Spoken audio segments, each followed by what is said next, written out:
Hello everyone, welcome back to English draw. आज के इस वीडियो में हम बात करेंगे राजस्थान चतुर्थ श्रेणी कर्मचारी भर्ती 2025 के इंग्लिश मॉडल पेपर के बारे में। आज का हमारा पेपर नंबर होगा 41 और इस पेपर के थ्रू हमारा टारगेट होता है 15 आउट ऑफ 15 का। जो एग्ज़ाम में 15 क्वेश्चन पूछे जाएंगे वो हम कंप्लीट क्वेश्चन करके आएँ और इसके लिए हम एक डेली प्रैक्टिस पेपर देखते हैं शाम को 5:15 पे हमारे यूट्यूब चैनल इंग्लिश ड्रॉ पर। तो स्टार्ट करें आज का क्वेश्चन नंबर 1। फर्स्ट क्वेश्चन है choose the correct option. He said that he blank the book already. Option A है reads, B has read, is reading या फिर डी हैड रीड। तो कौन से टेंस का यहाँ पे यूज होगा आपको ये बताना है। जितने नए लोग जुड़े हैं वो एक बार चैनल को सब्सक्राइब जरूर कर दें और क्लास को लाइक करना भी ना भूलें।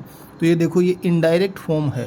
जो डायरेक्ट इनडायरेक्ट टॉपिक है हमारा उसमें ये इनडायरेक्ट फॉर्म है और इनडायरेक्ट फॉर्म में ये जो रिपोर्टेड स्पीच का पार्ट है वो हमेशा कौन से टेंस में होता है, पास्ट टेंस के अंदर होता है। तो देखो रीड्स, हैज रीड और इज रीडिंग तीनों के तीनों प्रेजेंट टेंस के अंदर दिए हुए हैं। ऑप्शन है हमारे सामने हैड रीड, जो हमारा राइट आंसर होगा। नेक्स्ट क्वेश्चन है question number 2। Complete the sentence. Second question है complete the sentence. If you blank harder comma you would have passed, studied, had studied, study और हैव स्टडीड। तो ये conditional sentence है और conditional sentence यहाँ लिखा if you blank harder you would, यहाँ पे क्या दिया हुआ है वुड। इसका मतलब हम अगर पास्ट में कोई काम पूरा कर चुके होते तब हम क्या होते, पास होते, हमें सक्सेस मिलती। इसका मतलब पास्ट में कोई काम पूरा हुआ था और पास्ट में काम पूरा होने का मतलब होता है पास्ट परफेक्ट और पास्ट परफेक्ट में यूज होता है हैड प्लस थर्ड फॉर्म। तो हैड स्टडीड, ऑप्शन बी है वो हमारा राइट आंसर हो जाएगा। नेक्स्ट है question number 3। Select the correct passive voice. Someone stole my watch, someone stole my watch. Stole हमें सेकंड फॉर्म दे रखी है और पैसिव वॉइस में सेकंड फॉर्म है वो किस में चेंज होती है, वॉज वर्ग के अंदर चेंज होती है। My watch is stolen, my watch was stolen, my watch has been stolen या फिर my watch was being stolen. Is नहीं आएगा, हैज नहीं आएगा, वॉज के आगे बीइंग नहीं लगेगा, हमें क्या चाहिए only was plus third form. Option B है वो हमारा राइट आंसर हो जाएगा। Next question number 4। Change into active voice. Passive voice दिया इस बार और हमें किस में चेंज करना है, एक्टिव वॉइस में चेंज करना है। The song is being sung by the चोर। इज बीइंग दिया हुआ है, इज बीइंग कब लगाते हैं पैसिव वॉइस के अंदर, जब हमें एक्टिव वॉइस के अंदर क्या दिया हुआ रहे, इज एम आर दिया हुआ रहे, तब हम is am are plus being का यूज करते हैं। तो यहाँ पे सिंग्स दिया हुआ है, इज सिंगिंग, सेंग और हैज संग, ये हमें दिया हुआ है। क्या चाहिए था हमें, इज चाहिए था, इज, ऑप्शन बी यहाँ से राइट आंसर हो जाएगा। नेक्स्ट है question number 5। Change into direct speech. They said that they were playing football. They said क्या दिया, change into direct speech. They said that they were, तो देखो दे सेड, सेड का सेड ही रहेगा, कनेक्टिव दैट है वो हट जाएगा। तो दे सेड, दे सेड, दे से दिया हुआ है इसके अंदर। दे किस में चेंज होगा, वी में, तो तीनों में वी दिया हुआ है। वॉज वर कब आता है, यहाँ पे क्या दिया हुआ है वॉज वर। वॉज वर कब आता है, जब हमारे पास डायरेक्ट स्पीच में इज एम आर दिया हो। तो आर इसमें दिया है वर और इसमें दिया है ओनली प्ले। तो ऑप्शन सी और डी कैंसिल हो चुके हैं हमारे। अब देखो आर प्लेइंग और वर प्लेइंग, तो यहाँ से क्या हो जाएगा, they said they are playing football, option A. Next है question number 6। Select the correct indirect speech. He said to me comma I will call you tomorrow.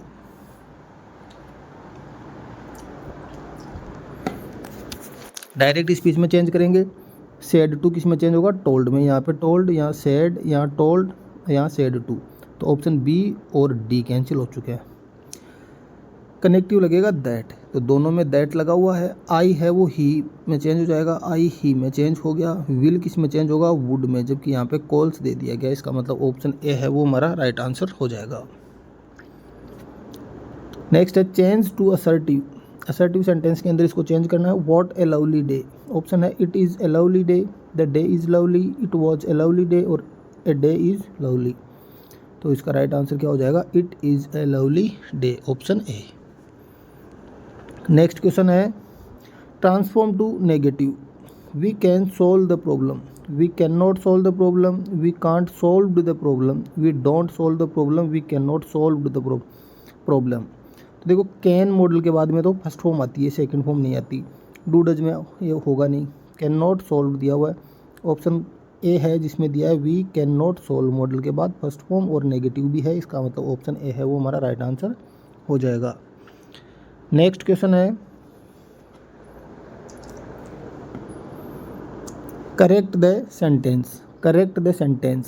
Sentence दिया हुआ है उसको हमें क्या करना है, करेक्ट करना है। They was playing in the park yesterday, ये हमारा सेंटेंस है।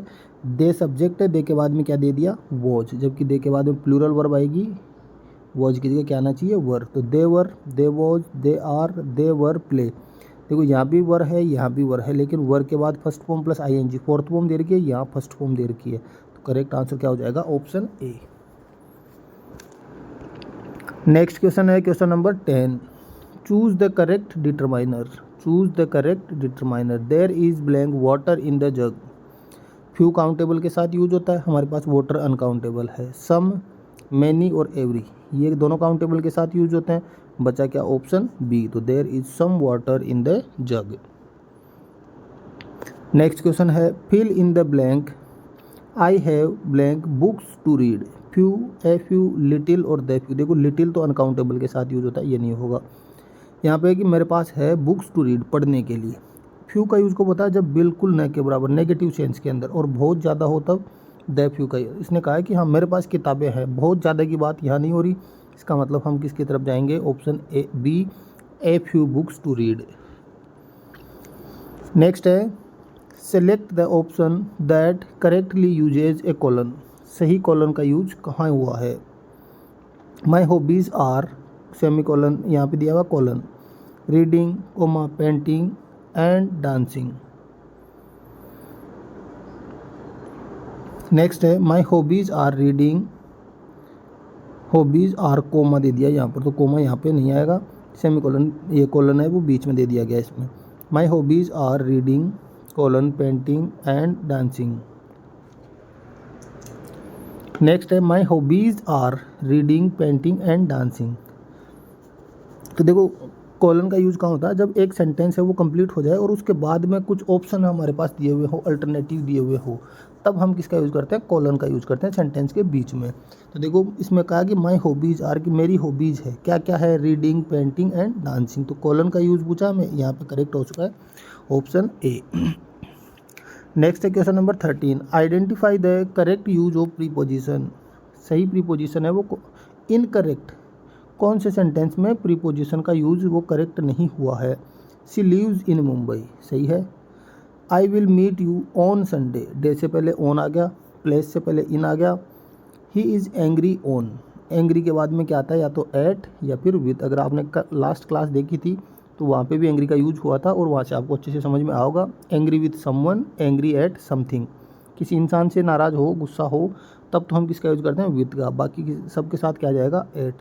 तो वो एंग्री है अपने फ्रेंड पे, तो यहाँ पे ऑन की जगह क्या आना चाहिए था, विद आना चाहिए था, angry with. They set beside the river, beside का मतलब होता है बगल में, बिसाइड्स का मतलब होता है के अतिरिक्त। तो यहाँ पे ये भी करेक्ट है, तो ऑप्शन सी है वो हमारा इनकरेक्ट प्रीपोजिशन का यूज हो जाएगा। नेक्स्ट है question number 14। Identify the correct English translation. मैं बाजार जा रहा हूँ। I am going to the market, I go to the market, I am going to market, या I am going to the market. अच्छा, दो ऑप्शन है वो सेम हो गए, I am going to the market और I am going to the market. तो ये तो टाइपिंग मिस्टेक हुई है, यहाँ से सेंटेंस क्या हो जाएगा, मैं बाजार जा रहा हूँ, I am going to the market. Next है identify the incorrect translation of प्रमाण पत्र। सर्टिफिकेट, लाइसेंस, क्रेडेंशियल और डिप्लोमा।